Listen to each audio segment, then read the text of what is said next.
So, how can we make our children achieve the impossible? Good afternoon everyone, my name is Sharon McNally and I am the director and founder of Shakespeare's Kids and Little Shakespeares here in Cumbernauld, Scotland. Shakespeare's Kids is a project that began just over 8 years ago with nothing but an idea, a bag of swords, a small group of very enthusiastic school children and a whole lot of fake blood. As part of my studies in Shakespeare, I set up what was intended to be just a few fun classes introducing the children to the play Macbeth. And this transformed into a project beyond anything I could ever have anticipated or imagined. Shakespeare's Kids has brought thousands of children in the area together through its events and workshops, and the children themselves have created films, productions and events that are enjoyed not only here in our own town, but right across the world. The children themselves have worked side by side with me to write, direct, choreograph, costume and produce a whole range of short Shakespeare films and productions, filming in such locations as Colziam Estate in Kilsyth on the grounds of the Battle of Kilsyth itself, where we had 60 young children aged from just 5 years old, covered in blood or dressed as witches to create their own film version of Macbeth, where only a few children survived. We took 80 young elves and fairies to the forest and the banquet rooms of Chatelarault Country Estate in Hamilton, and there we filmed A Midsummer Night's Dream, and we even filmed the Macduff family massacre from Macbeth in front of the fire in the banquet hall of Stirling Castle itself. And every single one of these films was adapted from the original Shakespearean text. And this was a challenge we were told was beyond the abilities of such young children, and so they are the only children in the world to have achieved this. Now, with this new confidence the performing brought them, the children asked to take their productions to the stage, but this was something we had no experience in at all. But that didn't stop us. So together again, we went on to write, direct, choreograph and produce a number of full-scale stage productions, including a Halloween trilogy, which has been accepted to be published as a children's book. And to top it all off, the children have their own YouTube channel where all their films and productions are viewed right across the world. Now, because of everything that we have there, the National Archives of Scotland are storing the children's films for future generations to enjoy, which is wonderful. The children have also been nominated for Scottish Television's The People's Project twice, Sunday Mail's Young Scot Awards, and in the last 2 years alone, our teenagers were the youngest in Scotland to achieve Community Achievement Awards through Kelvin College in Glasgow in recognition of the work they do here in Cumbernauld. And in addition, we make a place for every single school child who wants to take part in our project, irrespective of any social or learning difficulties they may have. We do not believe in additions to join us, because every single child has something special to offer. So how do we do this? Quite simply, by believing that every single child is a star and making them believe it too. Remembering what it is to be a child ourselves and never doubting for one moment what you or a child can achieve. So how did this come about? When my daughter Emily was born, she had a serious medical condition, and I decided to give up my job as a manager for Citibank and pursue a career in teaching so I could be there for her. So I completed my degree in both children's literature and Shakespeare, and at that point I fell completely in love with the play Macbeth, and that's when the idea for Shakespeare's Kids began.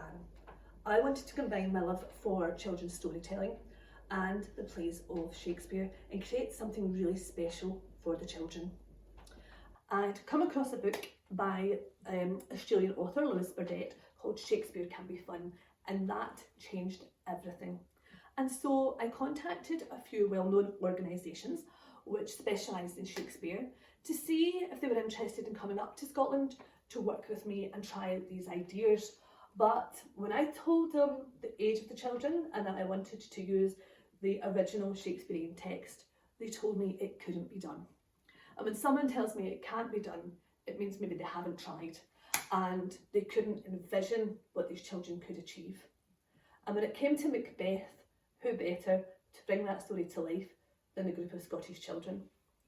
Now, I've always taught the children that if you can picture what you want to create in your head, if you can envision it, then you can create it. And I could see this whole project so clearly. I knew I could bring something special to these kids, and the fact that no one else had ever done it just made me more determined. And if no one would do it with us, then we would just have to do it ourselves. So what did I have to offer? Well, here I was with an idea, but no budget, no teaching qualifications, and absolutely no experience in delivering drama. But what I did have was an idea in children that I believed in.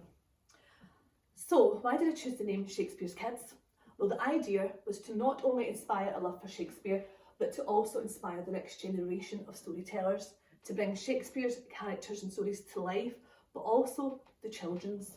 So what did we do differently and how did we make it work? Well, honesty. I was completely honest with the children from the start. I had never done this before, no children had ever done this before, and like Shakespeare, we were inventing something new and we'd be the first children in the world to try it, which is so exciting. We would show the world that it could be done because we were Shakespeare's kids. So we were in this together. Now, I had so many ideas and so much energy for this project, but I promised them that I would guide them and provide everything they needed. But ultimately, this was their adventure and I would take the lead from them. This was all about teamwork, but the children were in charge. Now, costumes. Probably my favourite thing about Shakespeare's Kids, something I'm very passionate about. I knew from having fun with my own children that costumes and props transform a child.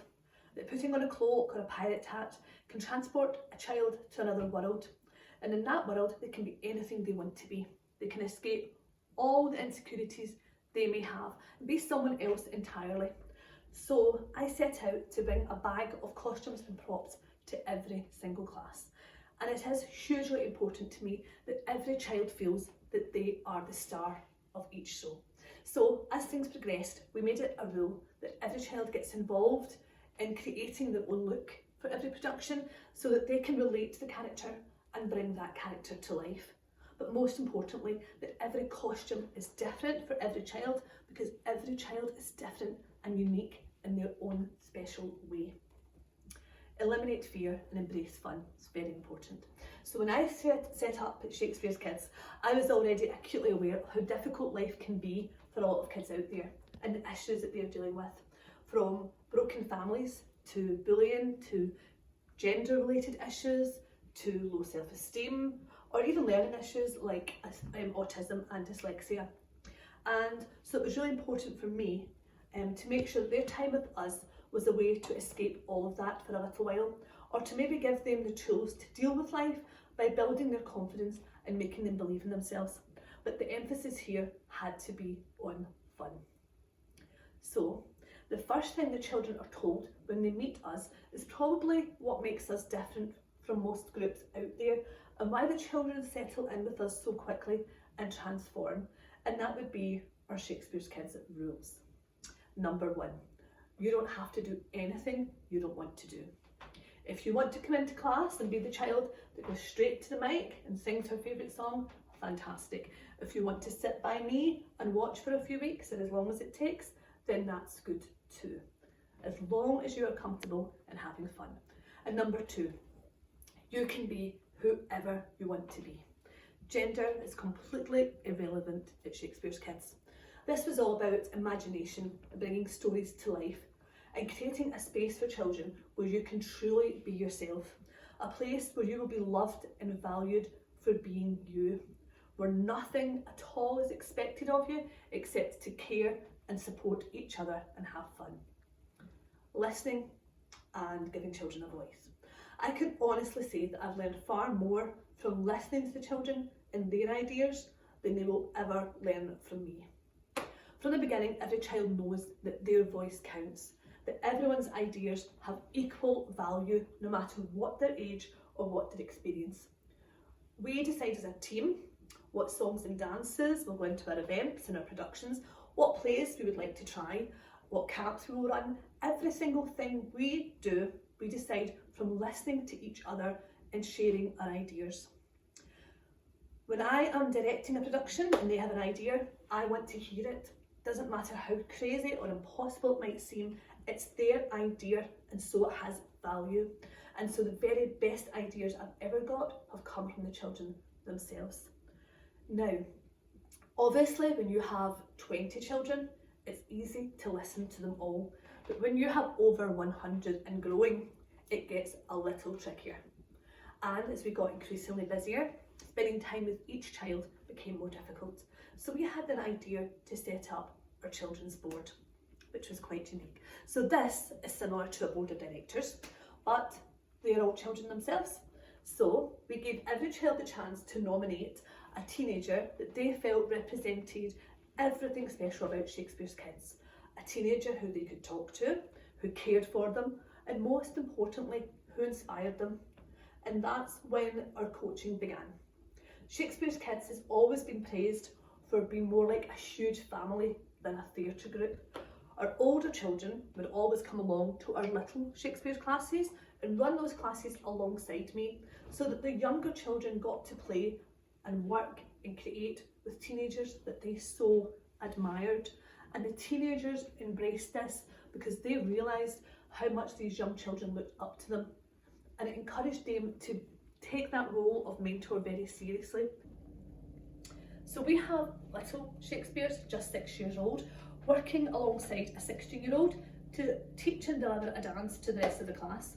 We have 14-year-olds who deliver week-long summer camps, and during this pandemic, when we faced so many restrictions and our teenagers had to socially distance, it was our 9 and 10-year-old ambassadors who ensured we could celebrate our seniors' achievements by hosting our awards ceremony on their own. Our teenagers and young children come together to perform their favourite songs, and our youngest children love nothing more than teaching the teenagers a class.